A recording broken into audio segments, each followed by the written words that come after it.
Hello friends, हम class 12 biology chapter first reproduction in organism इसमें NEET के लिए एमसीक्यू सोल्व कर रहे हैं। क्वेश्चन नंबर 60 तक हम पिछले वीडियो में कर चुके हैं। आज हम आगे क्वेश्चन सोल्व करेंगे। क्वेश्चन नंबर 61 है, which of the following groups is formed only of the hermaphrodite organism. यहाँ पर हमें 4 ऑप्शन दिए गए हैं और हर एक ऑप्शन में ये 4 ऑर्गेनिज्म दिए गए हैं। तो इनमें से हमें बताना है कौन से ग्रुप में चारों के चारों हर्मेफ्रोडाइट ऑर्गेनिज्म हैं। तो सबसे पहले हमें पता होना चाहिए हर्मेफ्रोडाइट ऑर्गेनिज्म क्या होते हैं। हर्मेफ्रोडाइट कहते हैं एक ही ऑर्गेनिज्म में मेल भी और फीमेल भी दोनों ही सेक्सुअल ऑर्गन्स मौजूद हों। यानी एक ही ऑर्गेनिज्म में मेल और फीमेल सेक्सुअल ऑर्गन्स अगर होते हैं तो वो कहलाते हैं हर्मेफ्रोडाइट ऑर्गेनिज्म। तो सबसे पहले देखिए अर्थवॉर्म। जो अर्थवॉर्म है वो हर्मेफ्रोडाइट है, बिल्कुल सही। टैपवॉर्म, क्या यहाँ पर टैपवॉर्म हर्मेफ्रोडाइट है? बिल्कुल सही। हाउस फ्लाई, हाउस फ्लाई इसमें हर्मेफ्रोडाइट ऑर्गेनिज्म नहीं है। हाउस फ्लाई क्या है? हाउस फ्लाई यूनिसेक्सुअल ऑर्गेनिज्म है, यानी इसमें मेल और फीमेल सेक्सुअल ऑर्गेनिज्म अलग अलग ऑर्गेनिज्म में होते हैं।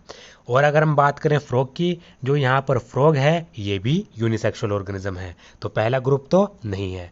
दूसरे में अर्थवॉर्म हर्मेफ्रोडाइट, टैपवॉर्म भी hermaphrodite, sea horse, sea horse hermaphrodite नहीं है बल्कि यूनिसेक्सुअल है, और हाउस फ्लाई भी हम पढ़ चुके हैं यूनिसेक्सुअल है, तो ये ग्रुप भी हर्मेफ्रोडाइट ऑर्गेनिज्म का नहीं है।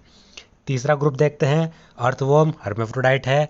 बात करते हैं लीच की, लीच में हर्मेफ्रोडाइट है। स्पॉन्ज भी हर्मेफ्रोडाइट है। Round warm, round warm hermaphrodite नहीं होते, ये यूनिसेक्सुअल होते हैं, तो ये भी ऑप्शन सही नहीं है। तो हर अर्थवॉर्म डी ऑप्शन में हर्मेफ्रोडाइट है। टैपवॉर्म भी हर्मेफ्रोडाइट है। लीच और स्पॉन्ज ये भी हर्मेफ्रोडाइट है, तो डी ऑप्शन में चारों के चारों हर्मेफ्रोडाइट ऑर्गेनिज्म हैं, तो 61 का D is the answer. 62, which of the following groups contain bisexual animals only. यहाँ पर हमें तीन तीन एनिमल्स के ग्रुप दिए गए हैं, तो इनमें से हमें बताना है कौन से ग्रुप में सिर्फ बाइसेक्सुअल एनिमल्स ही हैं। बाइसेक्सुअल और हर्मेफ्रोडाइट एक ही होते हैं। तो सबसे पहले देखिए अमीबा, स्पंज और लीच। इसमें से जो स्पंज और लीच है ये तो बाइसेक्सुअल है, अमीबा बाइसेक्सुअल नहीं है, तो ये हमारा आंसर नहीं हुआ। दूसरे देखिए स्पंज, कॉकरोच और अमीबा। इसमें से कॉकरोच और अमीबा बाइसेक्सुअल नहीं होते, तो ये भी हमारा आंसर नहीं है। अर्थवॉर्म, स्पंज और लीच ये तीनों के तीनों ही बाइसेक्सुअल हैं, अर्थवॉर्म भी, स्पंज भी और लीच भी, तो सी हमारा आंसर है। 62 का C is the correct answer.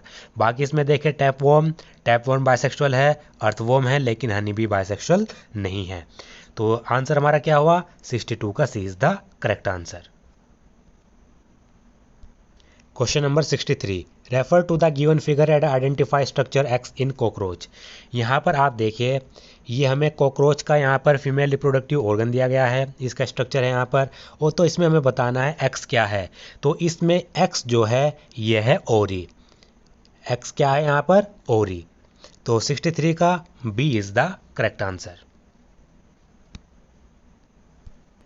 Question number 64 है, figure P and Q represent the reproductive organs of Chara plant and earthworm respectively. इसमें पी फिगर हमें दी गई है, इसमें जो कारा प्लांट है इसका रिप्रोडक्टिव ऑर्गन दिया गया है, जबकि क्यू में यहाँ पर ये अर्थवॉर्म का रिप्रोडक्टिव ऑर्गन यहाँ पर दिया गया है। Select the option which correctly identify male reproductive organs of the two organism. तो इनमें से हमें यहाँ पर 4 ऑप्शन दिए गए हैं, तो इन 4 ऑप्शन में से हमें ऐसा ऑप्शन सेलेक्ट करना है जिसमें कारा प्लांट का मेल रिप्रोडक्टिव ऑर्गन और अर्थवॉर्म का मेल रिप्रोडक्टिव ऑर्गन यहाँ पर इन ऑप्शन में दिया गया हो। तो सबसे पहले हमें पता होना चाहिए इनमें मेल रिप्रोडक्टिव ऑर्गन कौन सा है। तो यहाँ पर अगर हम ए देखें, कारा प्लांट में जो ये ए है ये है ऊगोनियम, ये क्या है यहाँ पर? ऊगोनियम। और यहाँ पर जो बी है यहाँ पर एंथ्रेडियम, बी क्या है? एंथ्रेडियम। तो आपको पता है ये ऊगोनियम है और यहाँ पर ये एंथ्रेडियम है, तो मेल रिप्रोडक्टिव पार्ट कौन सा होता है? एंथ्रेडियम। तो बी हमारा इसमें क्या हुआ? कारा प्लांट में मेल रिप्रोडक्टिव पार्ट, तो बी इसमें बी नहीं है और इसमें भी बी नहीं है, बी इसमें दिया गया है और यहाँ पर, तो बी और डी में से हमारा ऑप्शन होगा। बात करते हैं अब क्यू पार्ट की, यानी अर्थवॉर्म में। अर्थवॉर्म में अगर यहाँ पर देखें जो ये सी है ये होते हैं टेस्टिस, यहाँ पर ये क्या दिए गए हैं? टेस्टिस, जबकि डी ये वाला पार्ट ये दिया गया है ओरी। तो टेस्टिस और ओरी में से मेल रिप्रोडक्टिव पार्ट कौन सा होता है? टेस्टिस होता है, तो इसमें होगा सी, बी एंड सी। तो मेल रिप्रोडक्टिव पार्ट कौन से? बी एंड सी, तो 64 का B is the correct answer. Question number 65 है, which of the following option is correct for the given figure. यहाँ पर हमें ये दो फिगर दी गई हैं एक्स और वाई, तो इनमें से हमें बताना है इन चारों ऑप्शन में से कौन सा ऑप्शन सही है। तो इसमें एक्स में देखें, एक्स में ये दोनों के दोनों गैमेट, मेल गैमेट और फीमेल गैमेट दोनों बिल्कुल मॉर्फोलॉजी में बिल्कुल सेम हैं, तो ये क्या कहलाते हैं, ये कहलाते हैं आइसोगेमी। तो आइसोगेमी देखिए यहाँ पर दिया गया है।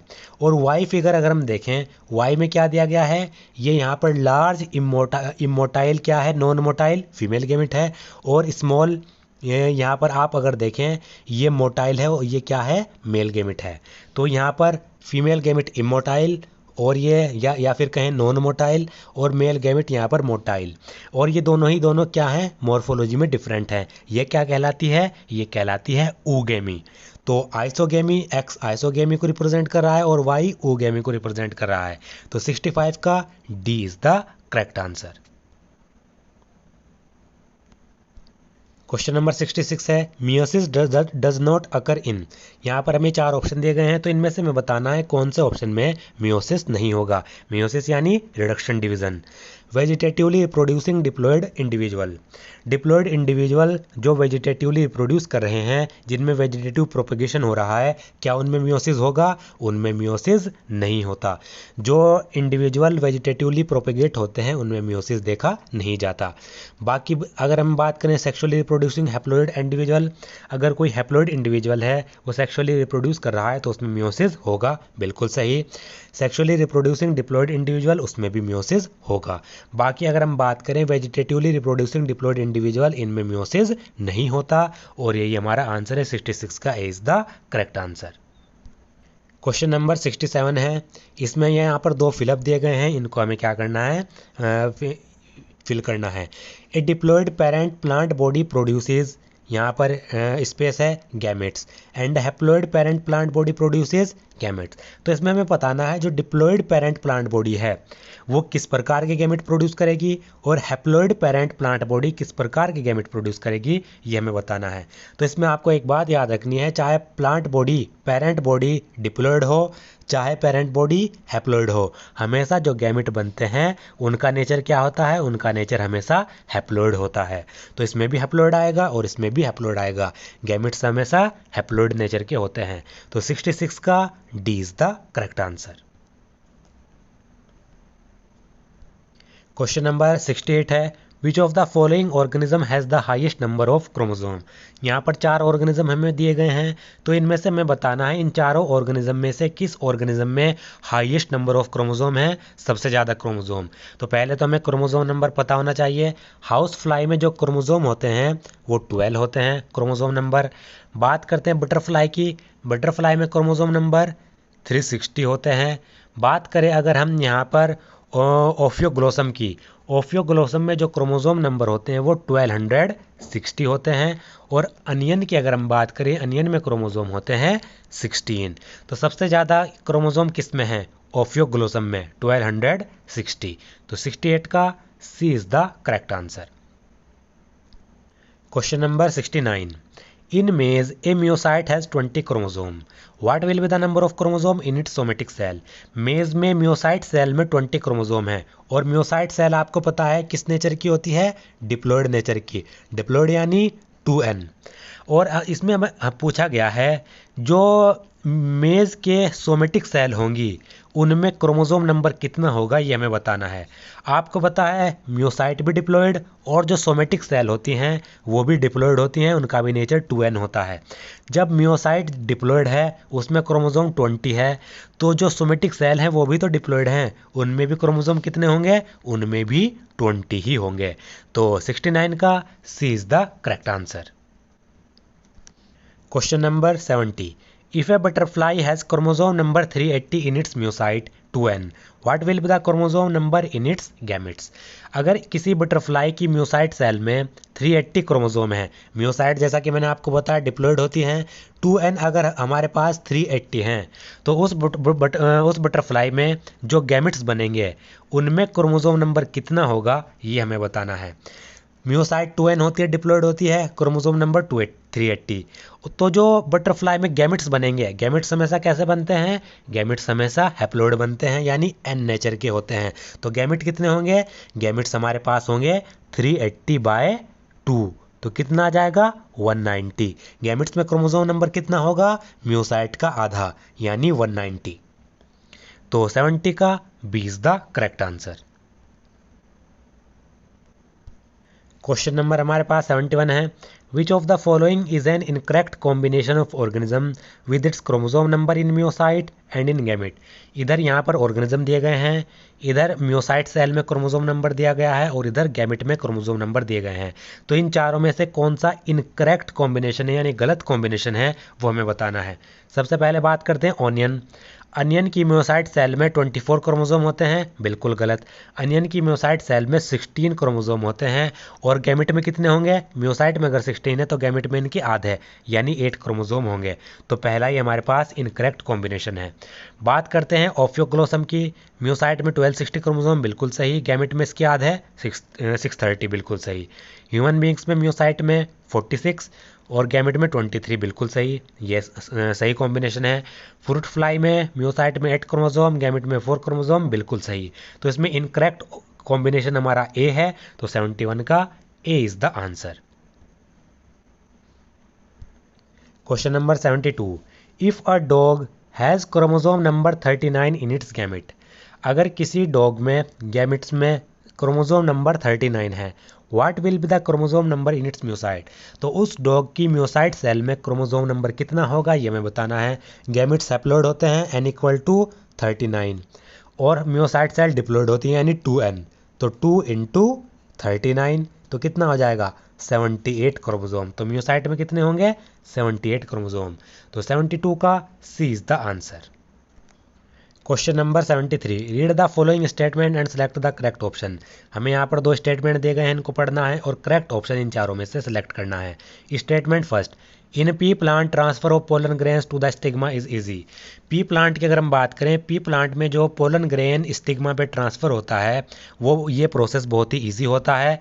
ऐसा बिल्कुल सही स्टेटमेंट है। ऐसा इसलिए होता है क्योंकि पी प्लांट में जो एंथर और स्टिग्मा होते हैं वो बहुत ही क्लोज होते हैं, जिससे क्या होता है जो पोलन ग्रेन्स हैं वो स्टिग्मा पे आसानी से ट्रांसफ़र हो जाते हैं। तो पहला स्टेटमेंट तो हमारा करेक्ट है।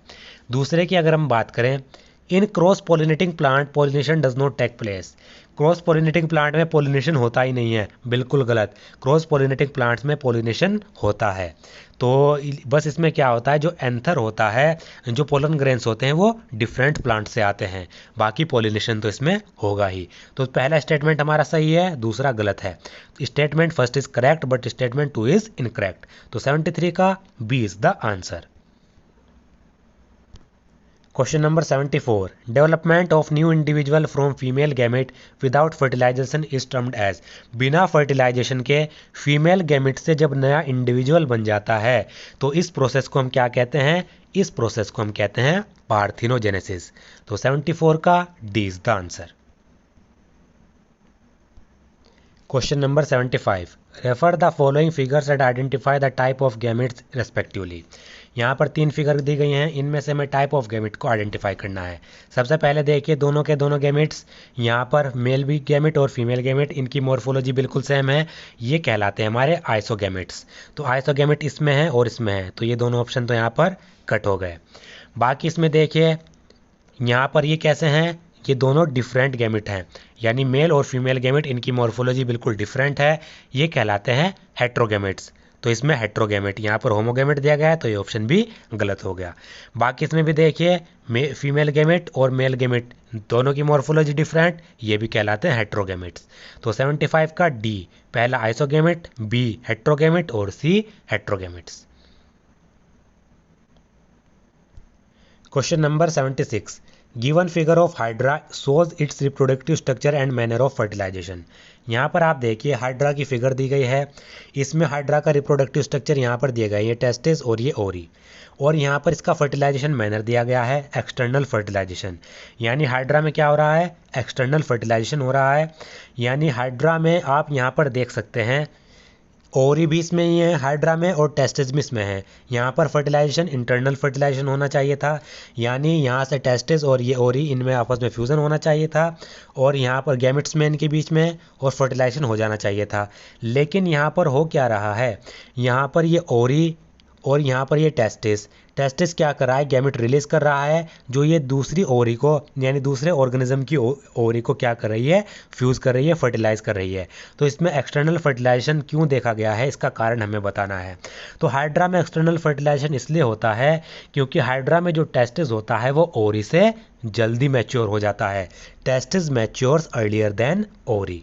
तो 76 का D is the correct answer. Question number 77 है, which of the following statement is not correct regarding sexuality in organism. यहाँ पर 4 स्टेटमेंट हमें दिए गए हैं, तो इन स्टेटमेंट में से कौन सा इनकरेक्ट स्टेटमेंट है उसको हमें आइडेंटिफाई करना है। पहला है, when both male and female flowers are present on the same plant the condition is said to be monoecious and is present in cucurbits and coconut. जब एक ही प्लांट पे मेल और फीमेल फ्लावर दोनों हो, यानी मेल फ्लावर भी और फीमेल फ्लावर भी सेम प्लांट पे हो, ये कंडीशन कहलाती है मोनोसियस, और मोनोशियस कंडीशन पाई जाती है कुकुरबिट्स और कोकोनट में। तो ये बिल्कुल सही है। दूसरा, when both male and female flower are present on the separate plant the condition is said to be dioecious and is present in papaya and date palms. जब मेल और फीमेल फ्लावर अलग अलग प्लांट पे पाए जाएं, ये condition कहलाती है डायोशियस, और डायोशियस कंडीशन पपाया और डेट पाम में पाई जाती है। ये बिल्कुल सही है। बात करते हैं तीसरी condition, in earthworm both male and female sex organs are present in the same individual and therefore self fertilization occur in them. Earthworm में मेल और फीमेल सेक्स ऑर्गन एक ही इंडिविजुअल में पाए जाते हैं, सही है, इसलिए अर्थवॉर्म में सेल्फ फर्टिलाइजेशन होता है। अर्थवॉर्म में सेल्फ फर्टिलाइजेशन नहीं होता। ऐसा इसलिए क्योंकि अर्थवॉर्म में जो मेल और फीमेल रिप्रोडक्टिव ऑर्गन्स हैं वो अलग अलग टाइम पे मैच्योर होते हैं। अर्थवॉर्म में मेल और फीमेल सेक्स ऑर्गन्स एक ही इंडिविजुअल में प्रेजेंट होंगे, लेकिन इनमें जो मैच्योरेशन होगा वो डिफरेंट टाइप पे होगा। डिफरेंट टाइप में मैच्योरेशन होने के कारण इसमें सेल्फ फर्टिलाइजेशन नहीं होता। तो ये हमारा क्या है, इनकरेक्ट स्टेटमेंट है, और यही हमारा आंसर है। Cockroach is a unisexual animal and exhibit sexual dimorphism. Cockroach एक यूनिसेक्सुअल एनिमल है और इसमें सेक्सुअल डायमॉर्फिज्म देखा जाता है, बिल्कुल सही है। अब इसमें टर्म आया डायमॉर्फिज्म। डायमॉर्फिज्म कहते हैं जो सेक्सुअल ऑर्गन्स हैं उनके साइज में डिफरेंस होना, तो ये कहलाता है डायमॉर्फिज्म। तो ये भी सही है, ये भी सही, ये भी सही। ये हमारा इनकरेक्ट स्टेटमेंट है और यही हमारा आंसर है। तो 77 का C is the answer. Question number 78, which of the following statement is incorrect. इन चार स्टेटमेंट जो दिए गए हैं इनमें से कौन सा इनकरेक्ट स्टेटमेंट में ये हमें बताना है। तो पहले स्टेटमेंट देखिए, earthworms and leeches are hermaphrodite animals. Earthworm और लीचीज हर्मेफ्रोडाइट एनिमल्स हैं, ये हमने पहले क्वेश्चन में पढ़ा था 61 में, तो बिल्कुल सही है ये। तो young ones of animals showing external fertilization receive little और नो पेरेंटल केयर। ऐसे ऑर्गेनिज्म जिसमें एक्सटर्नल फर्टिलाइजेशन होता है उनके जो यंग वंस होते हैं, यानी जो उनके इंडिविजुअल बनते हैं यंग इंडिविजुअल, उनको कोई भी पेरेंटल केयर नहीं मिल पाती, बिल्कुल सही। एक्सटर्नल फर्टिलाइजेशन का ये ड्रॉबैक है, यानी कमी है कि इसमें कोई भी पेरेंटल केयर उनको नहीं मिल पाती यंग वंस को, तो ये भी बिल्कुल सही है। If the egg is not fertilized it is thrown out of the body along with the lining of the uterus as menstrual flow. अगर एग फर्टिलाइजेशन ना हो तो जो एग होता है वो यूट्रस की लाइनिंग के साथ साथ मेस्ट्रुअल साइकिल के दौरान एक्सक्रीट कर दिया जाता है, बिल्कुल सही है, यानी बॉडी से बाहर निकाल दिया जाता है, तो ये भी बिल्कुल सही है। तीनों के तीनों स्टेटमेंट करेक्ट हैं। Sex organ in human beings are formed at puberty. Human being में जो सेक्स ऑर्गन्स हैं वो प्यूबर्टी के दौरान बनते हैं, बिल्कुल गलत। ये जो ह्यूमन बींग्स में सेक्स ऑर्गन्स हैं ये बन जाते हैं एम्ब्रियोनिक डेवलपमेंट के दौरान। कब? एम्ब्रियोनिक डेवलपमेंट के दौरान। तो डी ऑप्शन हमारा इनकरेक्ट है और यही हमारा आंसर है। 78 का D is the answer. Question number 79, select the incorrect difference between self fertilization and cross fertilization. Self fertilization और क्रॉस फर्टिलाइजेशन में यहाँ पर डिफरेंस दिया गया है, तो इन चारों ऑप्शन में से कौन सा इनकरेक्ट स्टेटमेंट है या इनकरेक्ट डिफरेंस है वो हमें बताना है। सेल्फ फर्टिलाइजेशन में इट इज़ यूनिपेरेंटल, बिल्कुल सही, इसमें एक ही पेरेंट इन्वॉल्व होता है। जबकि क्रॉस फर्टिलाइजेशन में बाय पेरेंटल। क्रॉस फर्टिलाइजेशन क्या होता है? बाय पेरेंटल होता है, इसमें 2 पेरेंट इन्वॉल्व होते हैं, बिल्कुल सही। It involves the fusion of male and female gamete of the same parent। Self fertilization में क्या होता है? सेल्फ फर्टिलाइजेशन में एक ही पेरेंट के मेल और फीमेल गैमेट फ्यूज़ करते हैं, बिल्कुल सही। जबकि क्रॉस फर्टिलाइजेशन में it involve the fusion of two gamete produced by different parent. इसमें दो गैमेट आपस में फ्यूज़ करते हैं, ये जो गैमेट्स होते हैं इनको दो डिफरेंट पेरेंट प्रोड्यूस करते हैं, बिल्कुल सही। एग्जाम्पल की अगर हम बात करें, सेल्फ फर्टिलाइजेशन का एग्जाम्पल है फेरेटिमा और पेरिप्लानेटा, बिल्कुल गलत। जो फेरेटिमा है और पेरिप्लानेटा है इनमें क्या होता है, इनमें क्रॉस पोलिनेशन होता है, इनमें फर्टिलाइजेशन। फेरेटिमा और पेरिप्लानेटा में क्या होगा, इन दोनों में क्रॉस फर्टिलाइजेशन होगा। जबकि इसकी अगर हम बात करें टीनिया में होता है सेल्फ फर्टिलाइजेशन और राना टिग्रिना में होता है क्रॉस फर्टिलाइजेशन। तो ये हमारा ऑप्शन गलत है। इनकरेक्ट स्टेटमेंट में हमें यहाँ पर डिफरेंस सेलेक्ट करना था, तो यही हमारा आंसर है। तो 79 का C is the answer. Question number 80 है, in organism showing internal fertilization female gamete is non motile. ऐसे ऑर्गेनिज्म जो इंटरनल फर्टिलाइजेशन शो करते हैं उनमें जो फीमेल गैमेट होता है वो नॉन मोटाइल होता है। Lack of motility is advantageous because it, तो जो ये फीमेल गैमेट नॉन मोटाइल है इसमें जो मोटिलिटी की कमी है इसका एडवांटेज क्या है ये हमें बताना है। पहला, it facilitate less expenditure of energy. इसकी मोटिलिटी में जो लैक ऑफ मोटिलिटी है इसके कारण क्या होता है, एनर्जी कम लगती है, बिल्कुल सही। ये एनर्जी को क्या करता है, स्टोर करके रखता है, बचा के रखता है, तो ये बिल्कुल सही है। Assist in rapid division of female gamete, lack of motility जो होती है वो फीमेल गैमेट में जो रैपिड डिवीजन होता है उसमें मदद करती है, बिल्कुल गलत, ऐसा तो इसका कोई फंक्शन नहीं होता। C, helps the cell to store extra nutrient for rapid embryonic development. जो लैक ऑफ मोटिलिटी है ये सेल को हेल्प करती है जिससे वो एक्स्ट्रा न्यूट्रिएंट स्टोर कर सके, जिससे एम्ब्रियो डेवलपमेंट तेजी से हो, बिल्कुल सही, ये भी है।